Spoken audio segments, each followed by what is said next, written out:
Welcome to GK facts. Current में जानेंगे video के अंदर। देखिए अभी जो है दुनिया के सबसे प्रभावशाली 500 मुस्लिम हस्तियों की सूची आई है, ठीक है।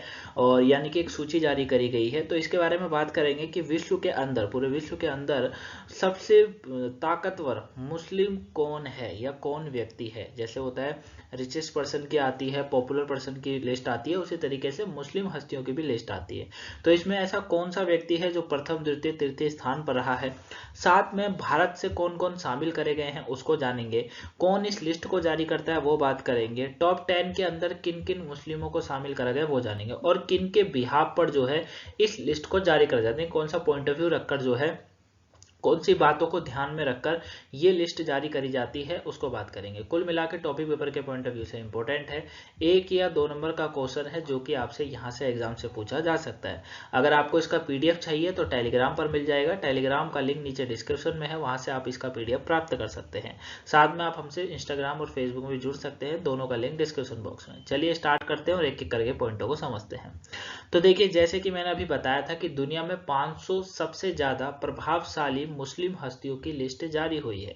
अब इस लिस्ट में भारत के भी कई लोग शामिल करे गए हैं। इस लिस्ट को जॉर्डन के the Royal Aal al Bayt Institute for Islamic Thought ने जारी किया है। याद रखिएगा कि इस लिस्ट को जो है यहां से देखिएगा, इस लिस्ट को जॉर्डन के the Royal Aal al Bayt Institute for Islamic Thought, ठीक है, उनके द्वारा जारी कराया गया है। रैबिट नाम से मशहूर the Royal Aal al Bayt Institute for Islamic Thought एक इस्लामिक एनजीओ है, ठीक है। ये क्या है?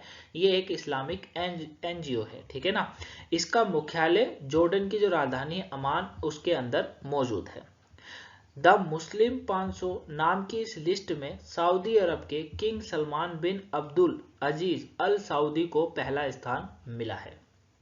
यानी अगर हम लोग प्रथम स्थान की बात करें कि भैया ऐसा कौन सा व्यक्ति है जिसको प्रथम स्थान इस लिस्ट में दिया गया है मुस्लिमों की लिस्ट में, तो इसमें प्रथम स्थान सऊदी अरब के किंग हैं सलमान बिन अब्दुल अजीज अल सऊदी को मिला है। ये आप इमेज में जो देख रहे हैं इन्हीं का नाम है, ठीक है। दूसरे नंबर पर सऊदी के धूर विरोधी हैं, देश है, मतलब धूर विरोधी देश है, आपको पता है, ईरान।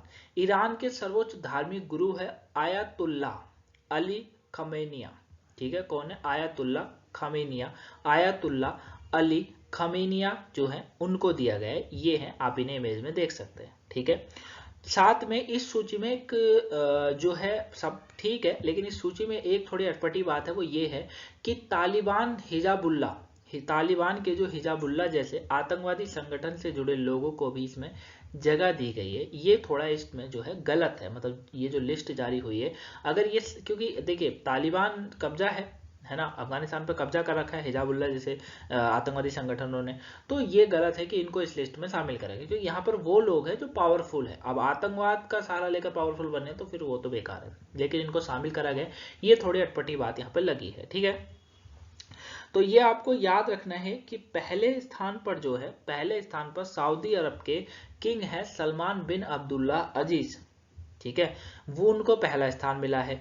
दूसरे पर ही ईरान के हैं, धार्मिक गुरु हैं जिनका नाम है आयतुल्ला, उनको दिया गया है, ठीक है, याद रहेगा। आगे बात करते हैं। अब बात आती है कि कितनी कैटेगरी हैं, तो टोटल 13 कैटेगरी के अंदर जो है इन लोगों को शामिल करा गया। अब कौन कौन सी है? जैसे रेबिट एनजीओ ने, रेबिट मतलब अभी जो मैंने एनजीओ बताया था इस्लामिक थॉट वाला, उसको कहा, उसको शॉर्ट फॉर्म है ये रेबिट एनजीओ जो है उसने इन 500 नामों की सूची जारी करी है, ठीक है।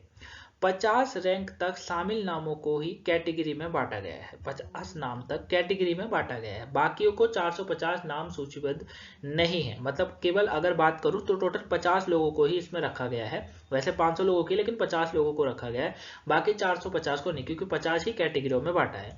एनजीओ ने जिन 13 कैटेगरियों में लोगों को मतलब चुनाव किया है, उनमें इस्लामिक विद्वान है, उसमें राजनीतिक हस्तियां भी शामिल है, धार्मिक मामलों के प्रशासन भी शामिल है, धार्मिक प्रचारक और आध्यात्मिक मार्गदर्शक वाले लोग भी शामिल हैं, परोपकारी या दानदाता, समाज सेवा, बिजनेसमैन, वैज्ञानिक, टेक्नीशियन, कलाकार, कुरान पढ़ाने वाले, मीडिया के हस्ती, खेल के सितारे और आतिवादी भी इसके अंदर शामिल करे गए हैं। मतलब जो जैसे कुरान पढ़ाने वाले हो गए, हस्ती हो गए, खेल खेलने वाले हो गए, खिलाड़ी हो गए, बिजनेसमैन हो गए, वैज्ञानिक है, टेक्नीशियन है, कलाकार हैं, कुरान पढ़ाने वाले हैं, है ना, धार्मिक अपने जो है धर्म की रक्षा करने वाले, इन सबको इसमें शामिल करा गया। कुल मिला के 13 कैटेगरी है जिनको चुना गया। ठीक है, किसे कौन सा स्थान मिला है अगर बात करेंगे तो देखिए जान, तो इस लिस्ट में अगर बात करेंगे तो देखिए इस लिस्ट में तीसरे स्थान पर कतर के शासक है शेख तमीम बिन अहमद अल थानी, इनको मिला है। चौथे नंबर पर तुर्की के राष्ट्रपति हैं रेसिप तैयब एर्दोगान काबिज, इनको दिया गया है।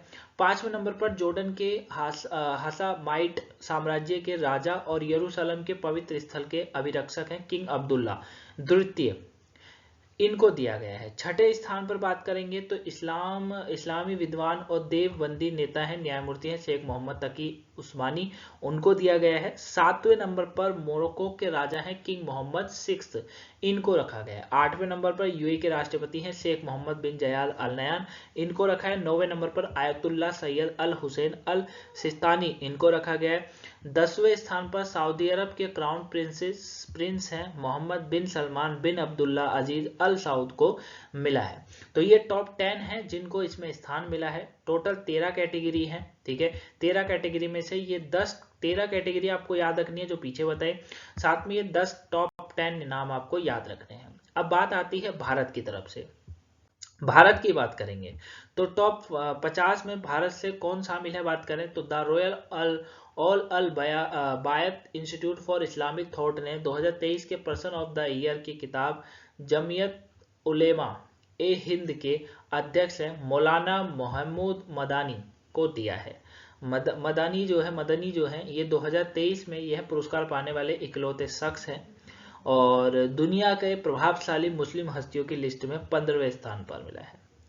इस एनजीओ ने अपनी रिपोर्ट में भारत की जमकर आलोचना करी है, इसमें भारत सरकार की नीतियों को लेकर सवाल उठाए गए हैं।